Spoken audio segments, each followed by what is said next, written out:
क्या दुख केवल शब्द है या वास्तविकता? यदि वह वास्तविकता है तो इसका संबंध किससे है?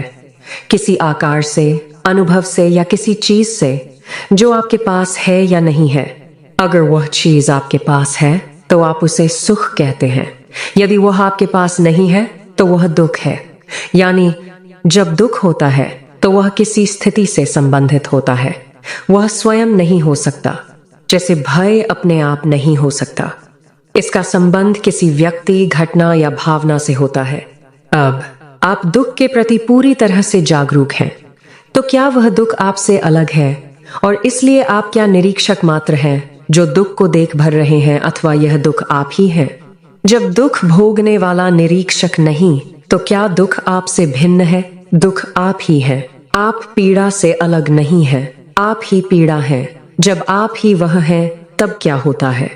जब आप उसे नामांकित नहीं करते, जब उसके विषय में कोई भय नहीं है, तो क्या केंद्र का यानी मैं का उससे संबंध है? यदि केंद्र उससे संबंधित है तो वह उससे भयभीत है। तब उसके लिए सक्रिय हो उठना और उस विषय में कुछ करना आवश्यक हो जाता है। लेकिन यदि केंद्र ही यह है तो आप क्या करेंगे? उस स्थिति में करने के लिए कुछ शेष नहीं रहता। तब क्या आप कहेंगे कि आप दुख भोग रहे हैं? निस्संदेह तब एक आमूल परिवर्तन होता है। इस अवस्था में मैं दुख भोग रहा हूं ऐसी अनुभूति नहीं रहती, क्योंकि दुख भोगने के लिए कोई केंद्र नहीं रहता। हम केवल शब्दों और प्रतिक्रियाओं के बीच जीते हैं।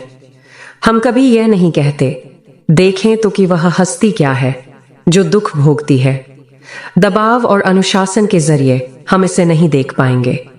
इसे अभिरुचि के साथ, सहज सोच समझ के साथ देखने की जरूरत है। तब आप देखेंगे कि वो चीज जिसे आप दुख अथवा पीड़ा कहते हैं, जिससे हम बचते हैं और अनुशासन वगैरह नदारद हो चुके होते हैं। जब तक हम किसी चीज को अपने से बाहर मानकर उससे संबंधित नहीं होते, कोई समस्या नहीं होती। जैसे ही हम किसी चीज को अपने से बाहर देखकर रिश्ता जोड़ते हैं, समस्या आ धमकती है। यदि हम ही वो विषय, वस्तु हैं और इस तथ्य को हम देख लेते हैं, तो सब कुछ बदल जाता है, बात ही कुछ और हो जाती है। तभी पूर्ण अवधान, ध्यान, समग्र अवधान संभव है, और जिसे पूरे ध्यान से देख लिया जाता है वो समझ में आकर विसर्जित हो जाता है। इसलिए भय नहीं रहता और दुख शब्द का अस्तित्व ही समाप्त हो जाता है।